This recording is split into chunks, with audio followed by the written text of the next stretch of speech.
I came down to get a catch can fabricated.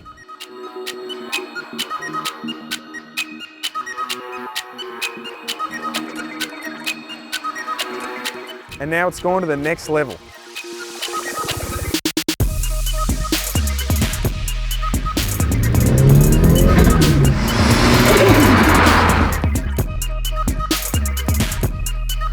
So for those who have followed our Project GSR, you'll know we recently put it on E85. It's done a few track days and I've been wanting to upgrade the breathing system.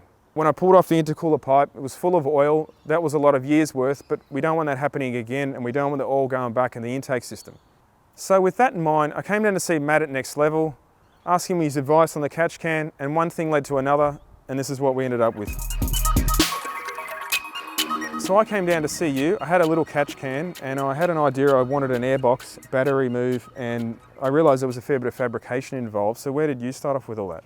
Yeah, basically started off with templating, get some rough ideas in mind of the space that we have to work with, and also keeping in mind larger volume for the catch can.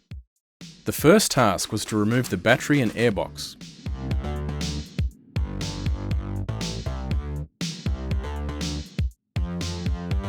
Cardboard is a great way to mock up ideas and work out roughly what size is possible in the available space.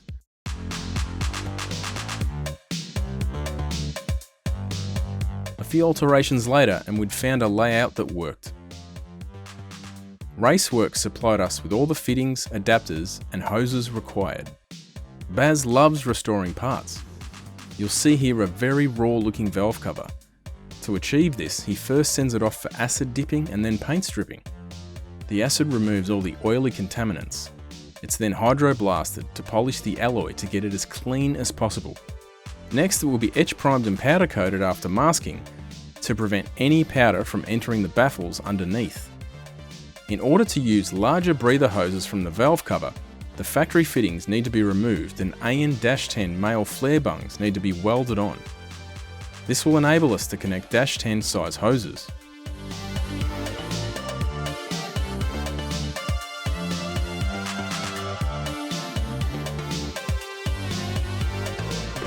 Baz has been busy powder coating. We've also got a cooling panel. So this was a beet rush, I think they called it. Yeah, it was a beet rush and they come in kind of a pale gold, but I didn't want that. Doesn't suit the engine bay at all, the slightest. So I got Baz to do that in satin black. That's come out quite nice here, and a nice black. And this is just a BMC air filter that'll be going in the airbox. You'll see later on. Hey boys, how you going? Baz. You forgot this thing. How many pointers you got there, Baz? Oh, just our usual two. You only need two, right? Last time we saw you, you said just give it a bit of a tidy up. We went a bit further. I think Matty said he wasn't really happy with the Mitsubishi quality, so you know we just upped it a bit. Basically refurbished your engine bay, and hopefully you're happy with it. I asked for bright red. How bright is that? I was wanting to add more sensors, namely oil pressure, oil temp and fuel pressure. The ECU is quite limited due to it being a factory plug-in. To enable more inputs, an expansion loom was required. Baz, being the wiring guru, assigned which factory pins were available and how the expansion loom would work with the new sensors. Wiring up an expansion loom. So I've made one end of it already. So it's basically a connector that goes into your ECU, and it allows you to run additional inputs, outputs. Terminating the end of the Deutsch connectors. He's currently doing the female pins. I've given him some instructions and he's doing pretty well. I think it might be a potential career change here. So yeah, it's about 10 at night. It's a bit later than that, Baz. 11? 12? I don't know. But I think he's got some good focus there. He's not falling asleep yet. So we're just trying to prove, you know, that Geordie can use the tools. I'll be wiring subwoofers in no time, Baz. Yeah. Baz is the internet. I'm sure I'm doing something wrong here. You're not holding that tool right. Not on the right angle.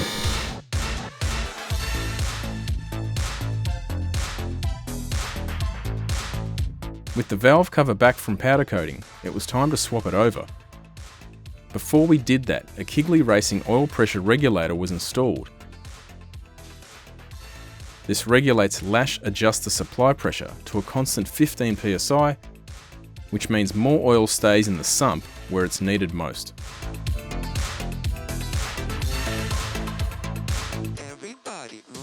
The catch can, radiator overflow and airbox was designed so that all were contained under one lid, designed in SolidWorks CAD.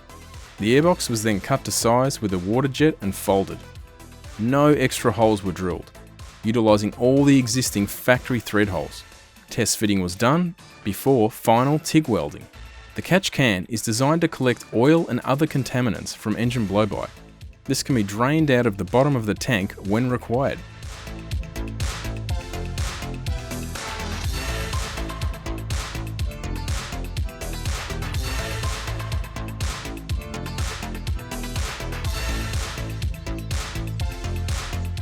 My catch can was like, Yes. I don't even think it was as big as a Coke can, was it? Probably, yeah, probably under 500 mil. So we've got away with about 2.5 litres. Yeah, 5 times the size. And also integrated overflow tank and airbox all in It one. was important for me too. I wanted everything looking very neat under one area. So Matt came up with this idea of putting basically 3 things in one. So you've also got the radiator overflow. Yeah, it's a nice street spec stealth sort of airbox. One thing I see with a lot of catch can systems is they're just breathing to atmosphere, Yeah, which is not legal. Yep. You're going to end up with oil fumes in the car. I was never wanting that. I always said it has to plumb back in like a factory system. Yeah, well, you actually get small performance gains with running them under vacuum anyway, with running the crankcase under vacuum. So the point of this is really, previously, anything that was venting out was ending up effectively back into the intake, into the turbo, whereas now...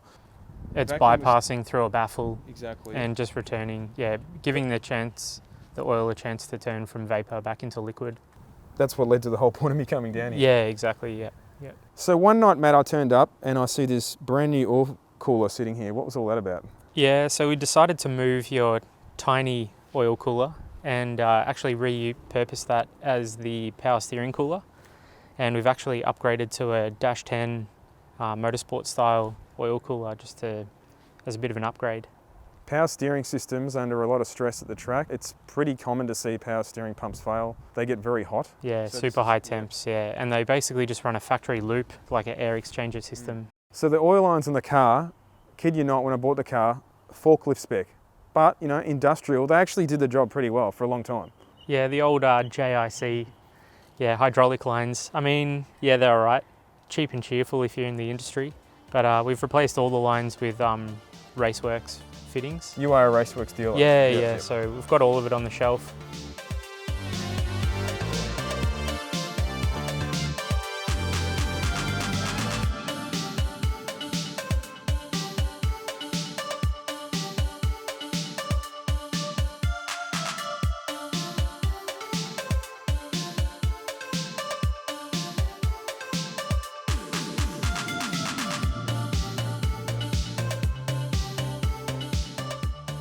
Baz has done everything.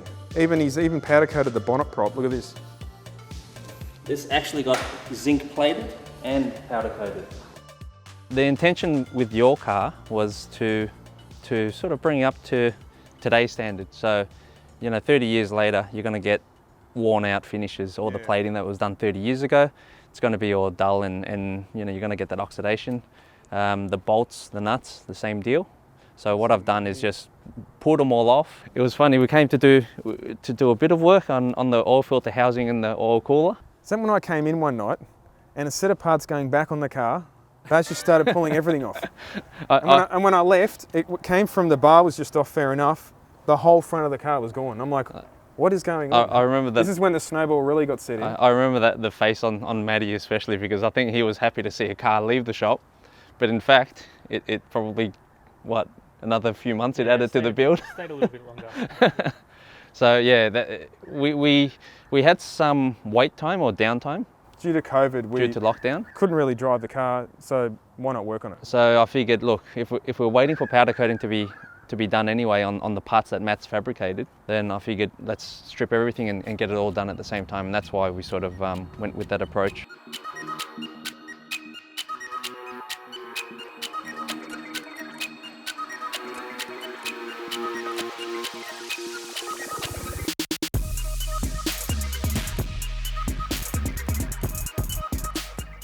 Yeah, and ultimately it's everything that came out of your bay. We haven't replaced anything. I mean, if you have a look at these, they're your radiator brackets with new rubber bushes, and just the bolts have been hydroblasted and zinc plated. The same deal with you come here, your power steering bottle. You know, we've got these the aircon dryer bracket. All this stuff we've just removed. The hardest part was actually this one. Yeah, the wiper motor. The wiper motor itself, pulling that apart. Yeah, that was a bit fiddly. The fan would have been fiddly. Came back like a work of art. That was good fun. To do the fan, I had to disassemble the motor, and there were rubber seals and all this, all these little bits that needed to be pulled apart. But yeah, it was worthwhile. So I found it quite satisfying actually when refurbishing parts, as opposed to what Matt did. He's improved your engine, or the performance of your engine. I've just basically refurbished it. So I came to you and said, I want oil pressure, fuel pressure, and oil temp. Can you help me sort this out? You've done that. You can clearly see the fuel sensor here, and that also meant we needed a new oil filter housing, because my oil filter housing was not the right one. We basically went the Evo oil filter housing upgrade, which has the provisions for the proper oil cooling lines. What we've done is we got rid of the oil filter housing and ran it through a proper oil cooled, designed oil filter housing, where it runs through an oil stat, so it's got temperature regulation as well. So when the engine's cold, the oil is not passing through here. Yeah, yep. Whereas yours was pretty much half to the filter, half to the oil cooler, and back into the engine. The plastic conduit just didn't do it for me, so we basically, or what I call it, is a loom tidy up, and that's really just inspecting the loom, making sure it's all intact, and then dressing it up. This is the most important part, Geordie. You forgot to mention this. Double pointed, Baz. Full JDM spec. Is yours like a spongy point? Yeah. Oh, is it? Yeah. Oh. Now, Matt, one thing I love what you've done with the car, you haven't butchered it. There's no new cooler piping holes in the engine bay, re-drilling here and there, tapping, none of that. No, nothing. It's all just direct fit from factory mount points, solid as a rock. Even, for instance, the battery tray is bolted to where the factory airbox was. Yep, and vice versa. Exactly. Actually, yeah. The original radiator overflow bottle is one of the mounts for the airbox. Not one hole drilled in this car. Yep. Perfect. You could revert it if you wanted to. Everything Yeah, it bolts can straight go back to stock with pretty much anything that we do. We just like to leave it like that. So that's how it should be done. yeah, no butcher. If you are after one of these airboxes, and remember it bolts in, nothing required, no fab, they are on Next Level's website. So now that the car's complete, it's back on the road, what's next? Well, I think it's time to pull it apart again. Baz, you got that turbo? Jesus. Oh, mate. Perfect. Is that a TD05? I don't know if that's going to fit, Baz. Yeah, I don't think this will work. Maybe, Daddy! maybe this one's more suited. What's this Maybe thing? something a little bit more sensible. This is a P25 500 horsepower rated turbo. Internal wastegate. Probably perfect size for this car, actually. Yeah, like a tree.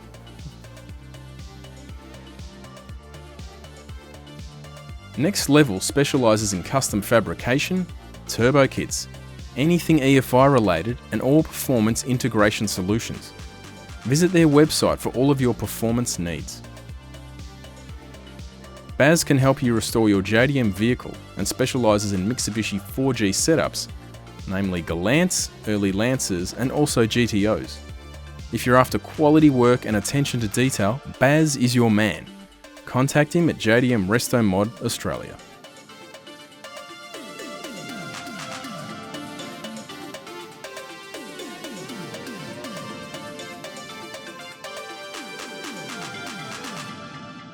How can you not even wash your own car? Baz does everything for me, can't you see? Get a car like a Yaris and then people won't race you.